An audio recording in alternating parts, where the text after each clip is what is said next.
Absolutely. All right. So that's what's going on down there.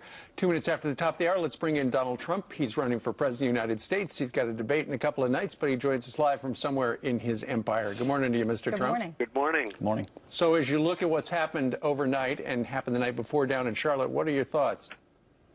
Well, it's wow. Here we go again. It's very sad. When you look at what's going on, it's very sad. It's very divided, our country, and it's getting worse. So I'm not overly surprised to see it, but it's happening. Why do you think it's getting worse? It just seems that there's a lack of spirit between the white and the black. I mean, it's a terrible thing that we're witnessing. You're seeing it. Well, I'm seeing it. And you look at what went on last night in Charlotte, a great place, and you just see it.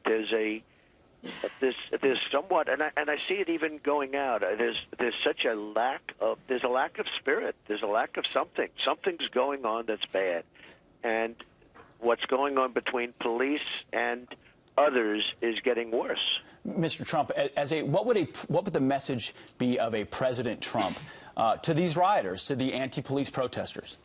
Well, it really has to be. You have to have law and order. At the same time, Pete, you have to have a certain spirit, a certain unity, and there's no unity. You look at the level of hatred, the rocks being thrown and everything happening. It's so sad to see, that this is the United States of America. I mean, it's so sad to see, but there's just no unity. There has to be a unity message somehow that has to get out, and it starts with leadership. You know what, Mr. Trump, don't you think there needs to be a dialogue between the police and the community that they help keep the laws in? You can't just roll up when there's trouble. You got to have a dialogue with the folks every day.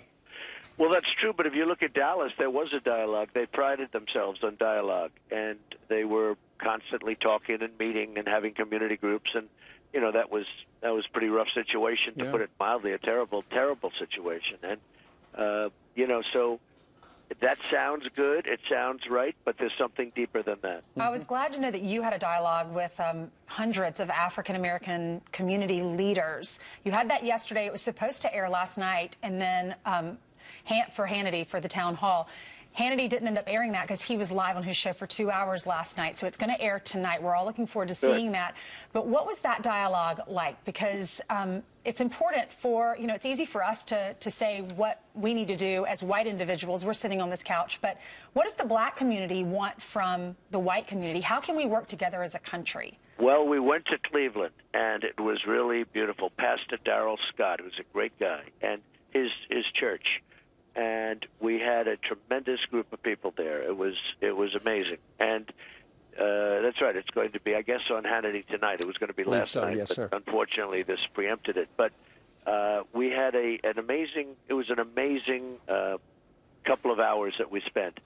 And I'll tell you what, something can happen, and it can happen fast, and it can happen that's very good. But right now, it's not taking place. There was great love in that room yesterday, and you see pictures of it. You see it right now on the show. Mm-hmm. There was a tremendous feeling in that room. I mean, something can happen with the right leadership. I know. I read a report that apparently there in that black church in Cleveland, you were asked what you would do about black-on-black crime, and you said maybe it's time to bring back stop and frisk. Right. And I saw that you sent out a tweet. Stop and frisk works. Instead of criticizing New York Police Chief Ray Kelly, New Yorkers should thank him for keeping New York safe. Why do you think stop and frisk would work? Well, Ray Kelly did a great job, and New York was not in a Chicago situation, but it was really in trouble. It was in bad shape crime-wise, and with all of the shootings and everything. And Rudy Giuliani did a great job as mayor, and they really straightened things out with stop and frisk, and it was used further by the next mayor, Bloomberg, and now they just, recently, not so recently, but fairly recently, they stopped it. But stop and frisk worked. We had tremendous numbers of shootings. Now, Chicago is out of control, and I was really referring to Chicago with stop and frisk. They asked me about Chicago, and I was talking about stop and frisk for Chicago, and where you had 3,000 shootings so far this year, 3,000 from January 1st. And obviously, you can't let the system go the way it's going, but I suggested stop and frisk And some people think that's a great idea, and some people probably don't like it. But when you have 3,000 people shot and so many people dying, I mean, it's worse than some of the places we're hearing about, like Afghanistan, you know, the war-torn nations. I mean, it's more dangerous. So, well, it does sound, Mr. Trump, like Chicago's going to add, I think I read 1,000 new police officers. So you got more cops on the street, but unless you give them the tools, what are they going to do? Yeah, no, I think Chicago needs stop and frisk. Now, people can criticize me for that, or people can say whatever they want, but they asked me about Chicago, and I think stop and frisk with good, strong, strong law and order. But you have to do something. It can't continue the way it's going. Will you explain what that is to my folks down in South Carolina that don't really deal with stop and frisk? What exactly is it, and what are the pros and cons? Well, there are different levels, and you have somebody coming up who's the expert on it. But basically, they will, if they see, they're proactive, and if they see a person possibly with the gun, or they think may have a gun, they will see the person, and they'll look, and they'll take the gun away. They'll stop, they'll frisk, and they'll take the gun away, and they won't have anything to shoot with.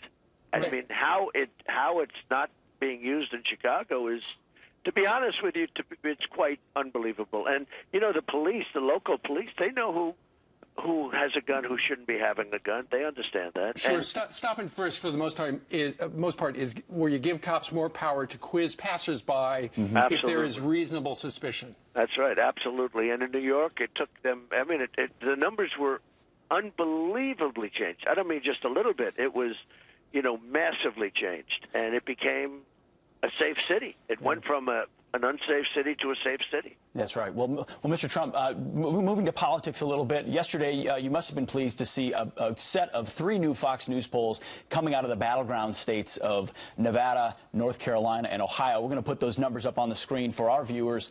In Nevada, you now lead Hillary Clinton 43-40. In North Carolina, your lead is at 45-40.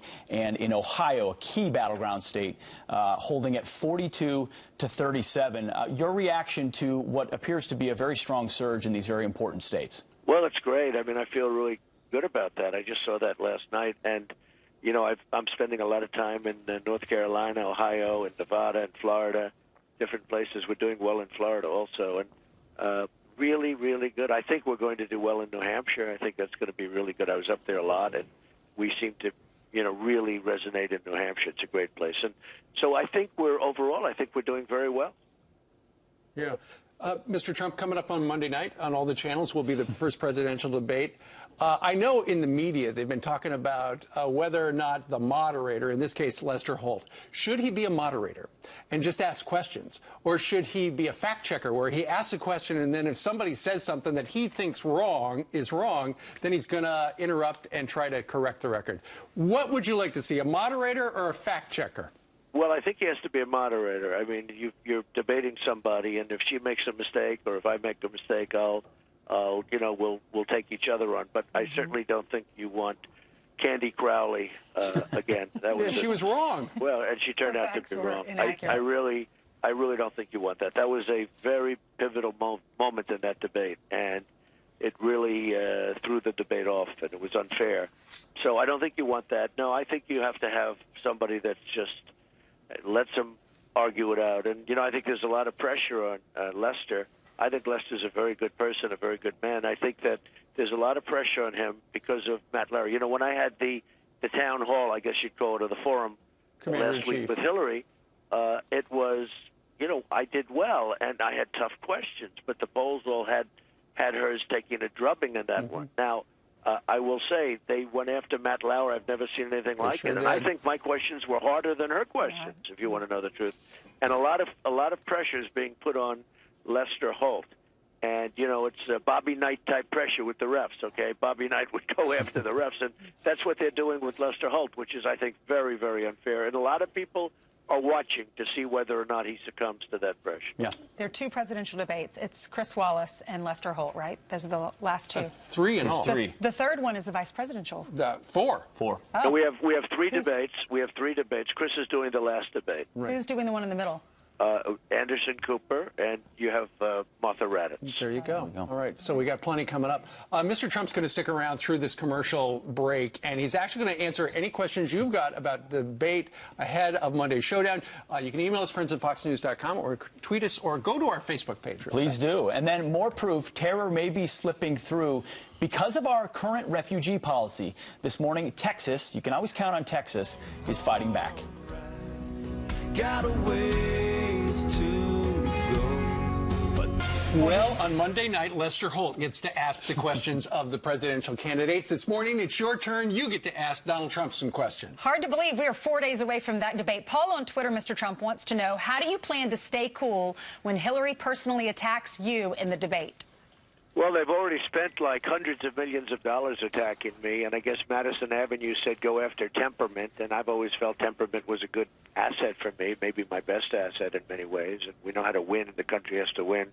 And, this phony charge of temperament, and so we'll stay cool. I mean, we'll see what happens with her, and we'll see what's going on with her, because there's something going on that a lot of people are trying to figure out, and we're just going to see what it is. I'm going to be very respectful of her. I think she deserves that, and I'm going to be nice. And if she's respectful of me, that'll be nice. We'll have something I think that people will respect as a debate. But we'll see where it all goes. You really never know exactly how it's going to turn out, and that's why we're going to have a lot of people watching, almost as many people as are watching your show right now. Almost, barely. No, the world will be watching that interaction, no doubt. Mr. Trump, Janine emailed in saying, how are you going to help the middle class with college education costs, and how will we benefit with you as president? Well, we're going to do a lot on that. One of the questions I get asked the most, especially, obviously with the young people, is college and college costs and what's happening. The colleges are going through the roof. They're not watching their costs because of the fact that they're getting all of this money from the government indirectly used, with the students being used as a conduit to get it there. So they're not watching their costs, which is very unfair to the students. It's frankly very unfair to the country. You look at what's happening with college costs, how it's escalating, and we're going to do something to help the students, and we're working on a plan. We're probably announcing it in 2 weeks. Well, we'll be watching for that. Matt is on Twitter this morning. Donald Trump, he says, do you expect congressional opposition? If so, how will you implement policy as an executive if you got trouble down the other end of Pennsylvania Avenue? Well, you've had opposition for forever. The best combination was Tip O'Neill and Ronald Reagan. They just sort of got things done. They liked each other. They had different views, but they got things done, and it was great. And I'd like to see if we could have that, and we will get it done. We're going to get it done. Right now, we have an executive order president. He just keeps signing executive. He's given up on that process, by the way. He's given up on what you're supposed to do. So we have an executive order president. We will, I think you'll be amazed. Hopefully it'll all work out, and I think you'll watch, and I think you're going to be amazed at what gets passed through Congress, going the way it's supposed to go, and I think you're going to see a lot of great things happen. You mentioned a moment ago how much the millions, tens of millions, hundreds of millions of dollars being spent by Team Clinton. I saw an item this morning that said Hillary's team's going to spend 53 times as much as you are on ads in Florida between now and November 8th. So she's thinking the TV ads are going to help her side. But then yesterday, Mr. Trump, she said at one point on a teleconference, why aren't I ahead by 50 points by now? Why isn't she ahead by 50 points by now? Because she's terrible. I mean, she's had a terrible record. Everything she touches is bad. You look at what's going on with Libya, and you look at the surge, and you look at all of her decisions, and you look at the Iran deal, which is one of the dumbest deals I've ever seen, which she started. And she totally backs, by the way. I mean, in its completed form, she totally backs. You look at everything she touched. I mean, it's just a mess. And she's spending a lot of money, and so far it's not had much of an impact because I guess I'm winning in most of these states, and we'll see what happens in the end. But she is. They're raising money. The special interests are giving her a fortune so that they get what they want. It's it's actually sort of unfair, and yet amazingly, I hear 50 to 1, and she's already spending many, many times what I'm spending, and she's not doing it. So we'll have to see what happens. It's a lot of money. 50 to 1 is a lot of money. It is a lot of money. We're going to be watching on Monday. We'll, in fact, be there. We're taking the show on the road, so we'll see you out there at Hofstra. That's great. I look forward to it. Thank you very much, Mr. Trump. Thank you. Thank you. Thank you, sir. Meanwhile, this is a Fox News alert. Racial tensions boiling over in Charlotte. Just know that all white people are devils.